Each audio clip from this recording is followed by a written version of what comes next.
All right, it's May 15th, just picking up where I left off yesterday. So I've got this block sanded at 320, I wiped it down. I mixed up my 2K urethane primer, which is in here. I also changed out the desiccant that I have here at the gun, as well as in line. I've got some desiccant there as well. Try to keep moisture out of the whole thing. So I'm getting ready to put 2 coats, maybe 3 coats of this 2K primer down. All right.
Yeah, I was able to get 3 coats on there. I still actually have a little bit of primer left, but I'm gonna stick with 3 coats with about 5 minutes in between each one. That's what they say, you know, let it flash. You don't trap any solvents in there. So I'm gonna let this set up for probably an hour before I start block sanding it. But I'm liking what I see so far. It looks pretty good under primer. I got a little bit of dry spray apparently in here somewhere. But anyway, that's as best I can tell right now. That's looking pretty flat. Let's go to the other side.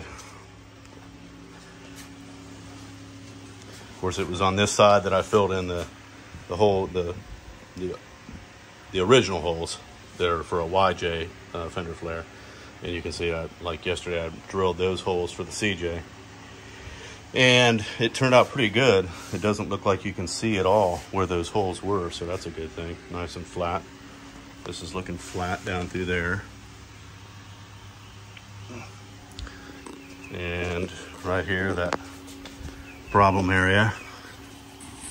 Let's see. As best I can tell. Again, I'll block it, and of course that'll tell me whether or not it's flat. So we'll let this dry, like I said, for probably an hour, and gas off and so forth, and then I'll block sand it again with 320 and see where I'm at. All right, this sat up for about an hour now. Got my 2 blocks here that I'm going to use, and these are made by Block. I have these from when I did the 66 C10 restoration. So this is the longest of them, and this is the shortest of them. So I'm able to do the sides for the most part until I get right here, which is where I have to use this one. And just to say a word about block sanding, I cannot stress enough how important this step of the process is, because after doing all the patch, you know, the cutting and patch welding panels and all this kind of stuff, and body filler, fiberglass, you know, glazing compound or whatever, you can do all that stuff, but if you don't spend enough time doing the block sanding, which is very, very, very tedious, then you're going to regret it. So you really have to spend a lot of time block sanding, and that's why I'm doing it. I didn't do it the first time. I made the mistake. We did do a lot of it. I mean, a lot of block sanding on the C10, and it shows. I mean, because it looks really good. I mean, I haven't found any part of any panel anywhere on that truck that is not near perfect. You know, nothing's perfect, but it's as close as I can get anyway. But I didn't spend enough time on this, and so I'm kind of paying the price now, at least in this section. I'm not going to redo the whole Jeep or anything like that, because I'm just not going to do that. It's a driver. But anyway, I'm starting to ramble now. Block sanding, extremely important. So, like I said, I'm going to block sand this now. This is 320, and I'm going to see what it looks like. I will probably put another couple of coats of primer on. I've got it. I picked up another quart, and I'll probably block sand it after this. I'll probably block sand it one more time before I put the final coats of primer on, and then wet sand. So I'm still at least a couple or 3 days away from painting this. My goal is, this is Monday, the 15th of May, so my goal is to paint it on Thursday, because Thursday looks like it's going to be decent weather. You know, a little bit cooler than it is right now. I'm kind of going for the 70 to 75 degree with lower humidity, you know, ideally 50% or less, but I don't think it's going to get that way. Anyhow, here we go, block sanding.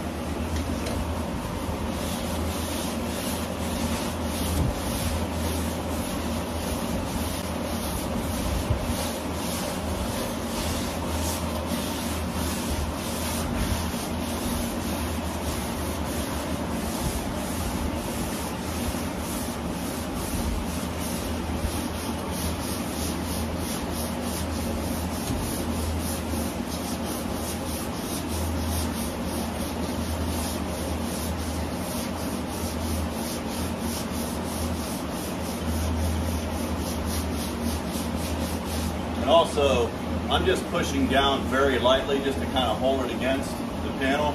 I'm not pushing down real hard to try to conform the block to the panel, although that'd be kind of hard to do. Just light enough pressure to keep it against the panel, because this is straight, or, you know, fairly straight. If I push too hard and I'm trying to conform to the panel, then I'm defeating the purpose.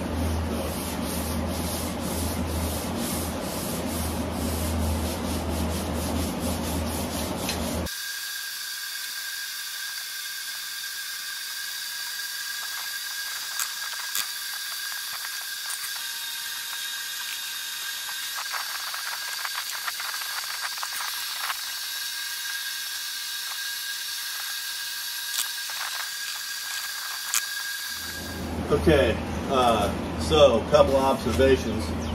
It's still a little bit low in here.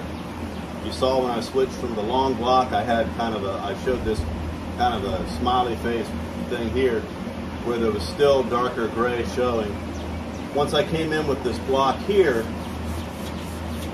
in this orientation, it took most of that out.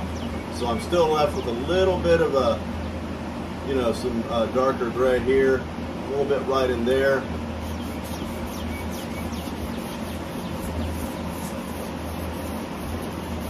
Everything else looks good.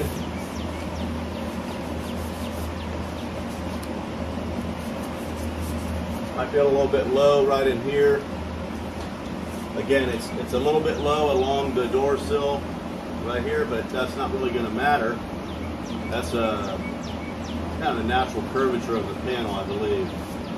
You know, it's completely straight and flat here where it's supposed to be. I think there's supposed to be a little bit of a curve right there, but it doesn't matter anyway. Like I said, I'm putting these entry guards, stainless, you know, 304 stainless in right there. I've got those on order. So back here,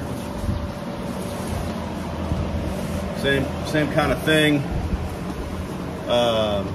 You know, flat, maybe a little bit low right here. Might be able to sand that, keep sanding that out. Again, we're talking, at this point, we're talking micrometer measurements of how much lowness that is. We're not talking about 1/16 of an inch low or anything like that by any stretch. Here, the panel is You know, when I use the smaller block, I can get it to sand out because there's some natural curve taking place on this panel. And I think it's just the way this panel was actually manufactured. The only way for me to get this so it would be dead flat all the way down, which this isn't really even objectionable in my mind, because the mud guard or fender flare is going to go over this anyhow. You're not really going to see that. But if I did want to bring that up, you know, again, we're measuring in the thickness of a piece of paper, or maybe two, then I would put some glaze here and all of that. But again, to me, this is not objectionable to have that natural curving in slightly right there. That's not objectionable. If it was over here, that's definitely a problem because this is supposed to be flat, and I know that. So I'm pretty good with this. This is looking really good. I've got room to sand on it still too. So I think what I'm going to focus on this next coat of primer is this area right here. I'm going to put some extra primer right in here so that I can take up this little bit of void that I have right there underneath it, underneath where it says jupe. And there's some natural curvature of the panel down here too. Let me lower this. Right here at this corner where it meets the front fender, it kind of curves in. Again, I don't know for sure, but I think that is from the factory. I don't think that has been dented in or anything like that. And the reason I say that is because this part of the panel here is flush with this part of the panel here. If I brought that out, then it wouldn't be flush with this anymore. It would only be flush with the little raised piece of the front fender, which is down here. So I think this is the way that's supposed to be. I'm not worried about it. I'm good with that. The main thing I wanted was this right here to be flat.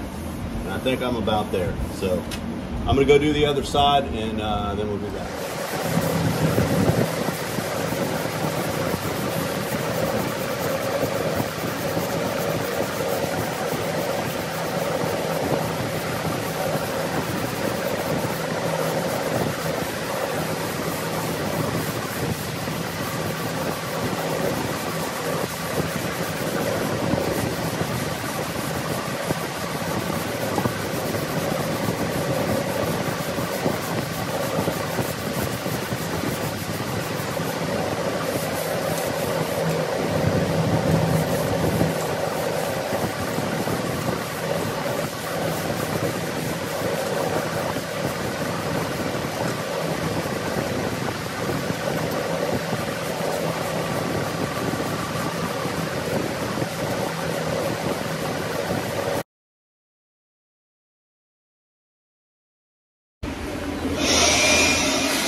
Okay, so I put 2 more full coats of primer on this, and had some left, so I went ahead and hit this area right in here, because if you'll recall, it was a little bit low in here, but not so low that I wanted to glaze it, so I just added some additional high build primer there and a couple other areas.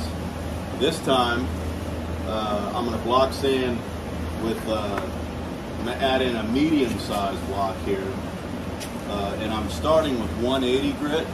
The reason being is that I don't want too much primer on here before I go to the final coat of primer and wet sand, and then go to painting. You know, when I go to paint, after this has been wet sanded, I'm going to first apply a sealer just to seal everything up, and then go ahead and paint with the single stage paint made by Nason. So why am I using 180? Well, number one, again, just to kind of get some more of the material off, but I just feel better about it. I don't know. I'm gonna do it with 180, follow it with 320, and then hopefully that will be it for block sanding, because I think I'll have the results that I want, hopefully.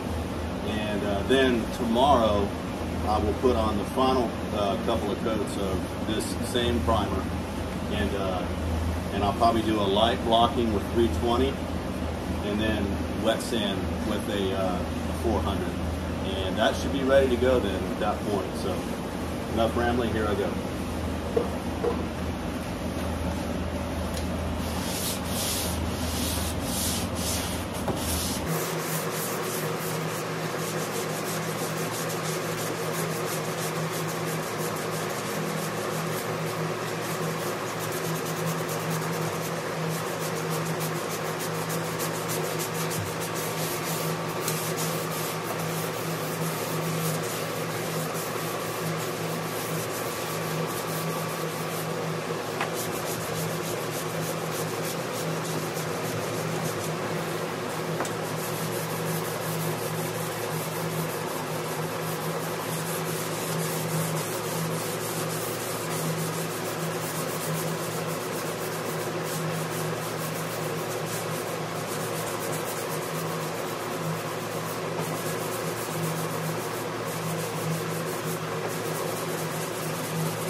All right, I think that's gonna do it for the day. I've got this block sanded with 180 and then 320. You can see where I took it down to even more to the, this is actually, what was that? That was the short strand fiberglass. And then the darker is, and then the lighter is the light body filler by Evercoat. Anyway, I feel like I'm ready. I feel like that's about as flat as I'm gonna get it. It doesn't feel as flat, and I'll show you what I mean, as the other side. I just feel like I achieved a higher degree of flatness on the other side. This panel in this area here is just a little complicated because it's high here. So anyway, it's definitely way more flat than it was. And back in my engineering schooling days, one of the things we learned is that there's nothing that's truly flat. Of course, we're not measuring with micrometers and stuff here. It's more just from the naked eye. But you'd be amazed what your eye can see, though. So yeah, I think that's pretty flat. Everything is coming out nicely, I believe. Of course, you never know until the paint goes on. So let's go look at this other side.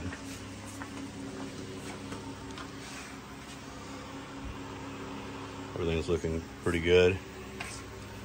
Got down into a little bit of bare metal in just a couple of places. So, but yeah, this, for some reason, this side, I don't know if you can tell that from the camera. I'm trying to get a good angle here. This side just seems to be a little bit flatter. Like when I run my hand over it, other than the lifting of my hand over the stamped letters here, I don't feel a change along that plane. It feels nice and flat. This all feels nice and flat. And I think the quality of this panel, which is the one that was pre-drilled, the quality of the panel is better than the one on this side. Fortunately, I was able to get this one flat. Didn't have any issues, except again, down here there's a little bit of a rounding in of the panel just by the way it was made, but not a big concern really. Everything's flat down through the rocker here. And again, as I run my hand over this, nice and flat. It feels about like the other one. Anyhow, so that's going to do it for today. I hear an amber lager calling my name.